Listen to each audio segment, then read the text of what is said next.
अस्सलाम वालेकुम प्यारे दोस्तों, आज हम आपको बताएंगे कि यूके विजिट वीज़ा कैसे मिल सकता है। कोई मुश्किल काम नहीं है, कोई रॉकेट साइंस नहीं है, लेकिन थोड़ी सी चीज़ों को समझना ज़रूरी है।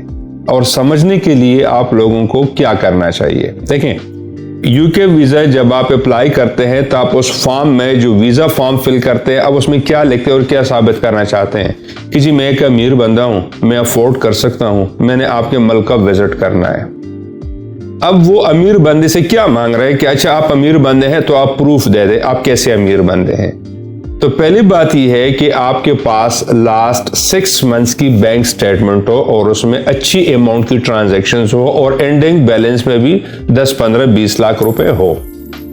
अगर आपकी ट्रांजैक्शंस बहुत अच्छी हो और बैंक में एक पाई भी नहीं पड़ा हो तो वो कहोगे आप कैसी अमीर आदमी हो जो आपके बैंक में तो पैसे ही नहीं है। तो एक चीज याद रख लें, अगर आपने यूके के लिए प्लान करना है और आपके बैंक में पैसे नहीं है तो कोई मसला नहीं है, आज से शुरू करें और आज से उसमें पैसे डालना शुरू कर दें, ट्रांजैक्शन स्टार्ट कर लें। फॉर एग्जाम्पल आप जंप में पैसे उसमें डालते हैं 20 लाख, 30 लाख, 50 लाख कहीं से उड़ा के उसमें डालते हैं, फिर उसका प्रूफ भी देना होगा कि ये आपने जो 20, 30, 50 लाख अपने अकाउंट में जमा कराए हैं, ये कहां से आपने पैसे मिले, आपको लॉटरी निकली। उसके लिए आपने कोई प्लॉट अगर सेल की है तो उसका सेल डीड लगाएंगे, या कोई गाड़ी सेल की है तो उसके सेल डीड लगाएंगे, या जिस सोर्स से आए हैं आपने उसका प्रूफ लगाना है कि जनाब मुझे ये पेमेंट इस जगह से आई है तो मैंने अकाउंट में डाल दी है, नंबर 1। दूसरी बात यह है कि आप मिसाल के तौर पर कहीं पे जॉब कर रहे हो, आप कहीं पे एम्प्लॉय हो, तो आपकी जो सैलरी आ रही है हर महीने वो आपके अकाउंट में आ रही है। तो कोशिश करें कि अकाउंट में सैलरी समेत और भी चीजें कि आपके खर्चे कम होने चाहिए, यानी उस अकाउंट से कम खर्चा करें और उसमें पैसों को आहिस्ता आहिस्ता उसको बढ़ाएं। 6 महीने तक जब आप उसको ट्रांजैक्शन पूरा कर लेते हैं तो एंडिंग बैलेंस कम से कम 15 लाख रुपए से ऊपर होना चाहिए। अगर आप बिजनेसमैन है तो बिजनेसमैन के लिए तो कोई चीजें नहीं है, ट्रांजैक्शंस आप करते जाएं, जो चीज आप सेल परचेस कर रहे हैं कैश के बजाय उसको बैंक पर ट्रांसफर कर लें। जब आप वो चीजें बैंक पे ट्रांसफर कर लेंगे, नो डाउट आपको टैक्स रिटर्न भी जमा करने पड़ेंगे। तो इसीलिए उस ट्रांजैक्शन को लीगली उस तरीके इतना रखें कि कल आप उसको इंडियन जो टैक्स रिटर्न है वो भी जमा करा सको। अब आप बिजनेसमैन है, आपने सारे ट्रांजैक्शन आपने बैंक पे शुरू कर दी, अगर आपके बैंक पे इतने ट्रांजैक्शन नहीं है तो करा दे, ठीक है।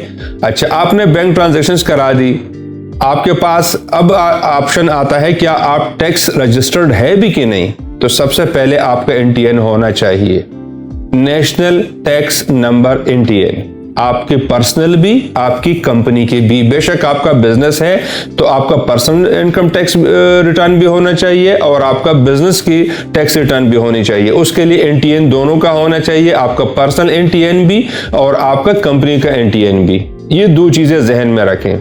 अब आते हैं बात की भाई आप कहते हो मैंने तो पिछले 2-4 साल में तो कोई टैक्स जमा ही नहीं किए, तब भी कोई मसला नहीं, किसी अच्छे टैक्स कंसल्टेंट को मिले, वो आपको लास्ट 2 इयर्स का टैक्स रिटर्न जमा करा देगा, लेकिन वो 0 पे जमा नहीं करना है, वहां पे कुछ प्रॉफिट आपने शो करना है, 2 लाख, 4 लाख, 10 लाख, 20 लाख, कुछ ना कुछ इतना शो करना है, क्योंकि आपने उस एम्बेसी को आप बता रहे हो कि मेरा सालाना इतना आमदन है, तो जितना आमदन आप एम्बेसी को दिखा रहे हो उसका आधा तो टैक्स में दिखाओ ना, कम से कम पहले तो कोशिश करो कि पूरा दिखाओ, तो उतना आपने लास्ट 2 इयर्स का टैक्स पे करें, ठीक है। अगर आप सैलरीड है तो आपकी पर्सनल इनकम टैक्स ये आपकी सैलरी से कटती है, अगर आपकी सैलरी से टैक्स कटती है तो उसमें आपका एनटीएन भी होना चाहिए और सैलरी स्लिप भी होनी चाहिए। ये 2 चीजें साथ साथ पैरेलल चलती है। अब फॉर एग्जांपल आपके बिजनेसमैन है, आप बिजनेसमैन है या आप सैलरीड पर्सन है, आपने ये शो करना है कि जी मैं फाइनेंशियली वेल हूं, मैं वेल ऑफ हूं। तो फाइनेंशियली वेल ऑफ के लिए आपने क्या क्या चीजें दिखानी है। Property documents with valuation certificate, उसके वैल्यूएशन होना चाहिए, वो भी अंग्रेजी जुबान में, इंग्लिश में, नंबर 1। और वो भी जो वैल्यूएटर्स होते हैं उनसे ये वैल्यूएशन आपने करानी है प्रॉपर्टी डॉक्यूमेंट्स की। आपके नाम गाड़ी है तो उसके रजिस्ट्रेशन की कॉपी लगा लें, आपके नाम कोई सेविंग सर्टिफिकेट्स हैं उसके सर्टिफिकेट्स की कॉपी लगा लें, आपके पास बॉन्ड्स हैं उसकी कॉपीज लगा ली, जो चीज आपके पास हैं जो आपके नाम पे है, जो ऐसी चीजें जो कि मूवेबल इमूवेबल प्रॉपर्टी आपके नाम पे है उसकी सबूत लगा लें। ये आपके हो गए टैक्स रिटर्न लास्ट 2 इयर्स का आपने कंसल्टेंट से जमा कराई, लास्ट 6 मंथ्स की बैंक स्टेटमेंट आपने लगाई, अब आपने प्रॉपर्टी वगैरह के डॉक्यूमेंट्स भी लगाई।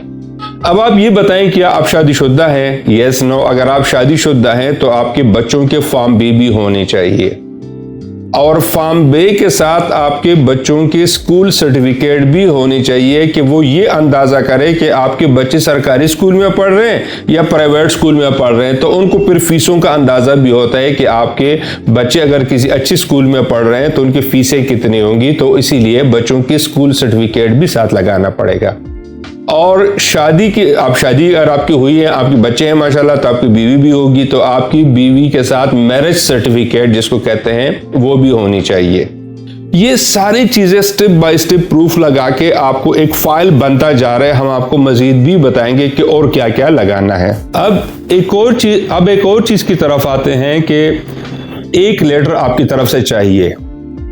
एम्बेसी को आपने एक रिक्वेस्ट लेटर लिखना होगा। अगर आप बिजनेसमैन हैं तो आप अपनी कंपनी के लेटर हेड पे वीजा ऑफिसर को एक रिक्वेस्ट लिखोगे कि मैं आपके मुल्क क्यों विजिट करना चाहता हूं। एक मुख्तसर 1 पेजर, 2-3 पेजेस ना बनाएं, 1 पेज में शॉर्ट मुख्तसर ब्रीफ उसमें 8-10 लाइनों का रिक्वेस्ट लिख ले कि जी मैं, मेरी बीवी, मेरे बच्चे या मैं अकेला विजिट करना चाहता हूं आपके मुल्क को और मैं 10-15 दिनों के लिए जाना चाहता हूं। तो पहली दफा जब आप वीजा अप्लाई करेंगे तो आपको 6 मंथ्स का वीजा मिलेगा। सेकंड टाइम जब वो उस पर आप ट्रैवल करें, अगर आप ट्रैवल नहीं करें तो दूसरी दफा वीजा लेना बड़ा मुश्किल होता है। तो और दूसरी दफा जब आप पहली दफा ट्रैवल करने के बाद दोबारा अप्लाई करेंगे 6 महीने साल बाद, फौरन नहीं, तो उसमें आपको 2 साल का वीजा मिलेगा। आप 2 साल के लिए अप्लाई करें। जब 2 साल में 1 या 2 दफा आप ट्रैवल करें, फिर तीसरी दफा आप 5 साल के अप्लाई करें और इस तरीके से फिर आगे उसको यूटिलाइज करें तो 10 साल का भी मिल सकता है। अगर आप जॉब पे हैं तो जो आपका एम्प्लॉयर है उसके तरफ से आपके लिए एक लेटर होगा, रिक्वेस्ट लेटर होगा। उस पे आपने रिक्वेस्ट लिखवाना है जो अपने एम्प्लॉयर की तरफ से कि ये मेरा स्टाफ है, इस पोस्ट पे हमारे पास काम कर रहे हैं और इसकी ये ईयरली छुट्टियां इतने हमने दी है और ये विजिट करने जा रहे हैं। या वो अगर बेहतर ये वो लिख लेंगे जी हम इसको जो है सपोर्ट कर रहे हैं, इसके जो ट्रिप का पैसे हैं वो हम दे रहे हैं। फिर कंपनी को भी बैंक स्टेटमेंट देना पड़ेगा जो आपके एम्प्लॉयर है, फिर उसके डिटेल भी साथ लगेंगे।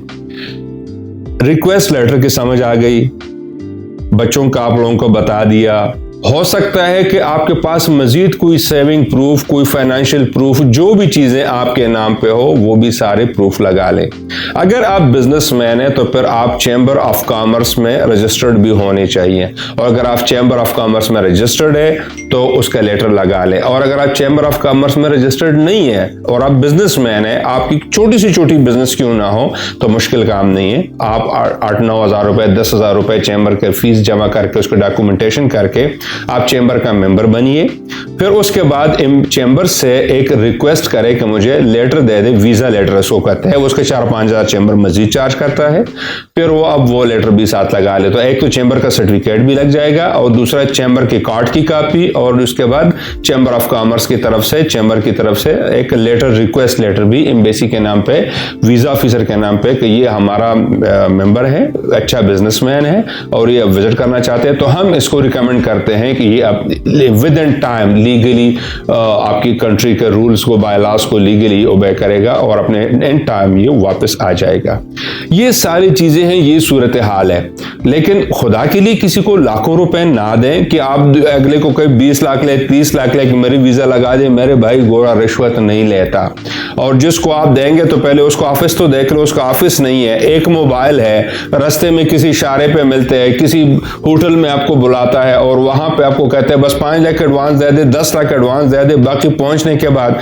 या एक और तरीके वारदात भी है, वो आते हैं, आपको कहते हैं आई यार बस आप सिर्फ टिकट खरीद लें तो बाकी आप वीज़ा में लगाने के बाद पैसे लूँगा। ओ भाई, टिकट खरीदने की एडवांस में ज़रूरत नहीं है। वो क्या करता है, आपको ट्रैवल एजेंट के पास ले जाता है, आपके सामने वो पैसे आपसे लेता है, ट्रैवल एजेंट को देता है, अपने नाम से रसीद बनवाता है, आपका टिकट बनवाता है। जब इधर से चले जाते हैं, शाम को वापस आता है, ट्रैवल एजेंट को कहता है यार वैसे वीज़ा मेरी टिकट नहीं चाहिए, हमें वो पैसे वापस करो।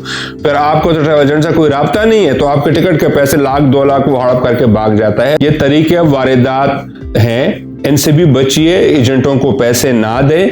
और अच्छा आपका एक कंसल्टेंट होना चाहिए कि आपकी डॉक्यूमेंटेशन, आपकी फाइलिंग अच्छी तरीके से बनाएं। जैसे एक अच्छा लायर होता है, आपको कोर्ट में पेशी के लिए आपका आता है, तो आपको कोई ना कोई, जो भी आप केस करते हो किसी भी कोर्ट में, तो आप हमेशा इस कोशिश में तो कि अच्छा लायर हो कि मेरा केस खराब ना हो जाए।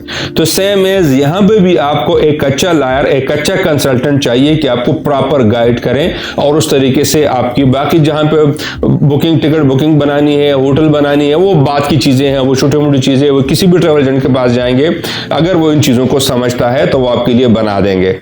हाँ, वन थिंग मोर, अगर आपका कोई स्पॉन्सर है वहां पे, तो स्पॉन्सर की बहुत वैल्यू है। एक होते हैं इन्विटेशन लेटर, एक होते हैं स्पॉन्सर। स्पॉन्सर है तो और बहुत अच्छा है, स्पॉन्सर नहीं तो इन्विटेशन लेटर अगर आपके पास कोई है, इन दोनों में से कोई एक लगा लो तो आपका केस मजीद स्ट्रांग हो जाता है। फिर भी आप लोगों को कोई सवाल है, कोई क्वेश्चन है, तो आप हमारे कमेंट बॉक्स में अपना मैसेज करें, अपना कॉन्टैक्ट नंबर छोड़ दें, अपना ईमेल छोड़ दें, हम आपको फर्दर प्रॉपर गाइड करेंगे। और इंशाल्लाह अर्जेंटली, हाँ वन थिंग मोर, एक और चीज आप लोगों को बता दूं कि यूके वीजा में अर्जेंट वाली फैसिलिटी दोबारा खुल गई है, तो विद इन 5 डेज आपका यूके का वीजा लग सकता है। ठीक है, बहुत शुक्रिया, दुआओं में याद रखिए। अल्लाह हाफिज।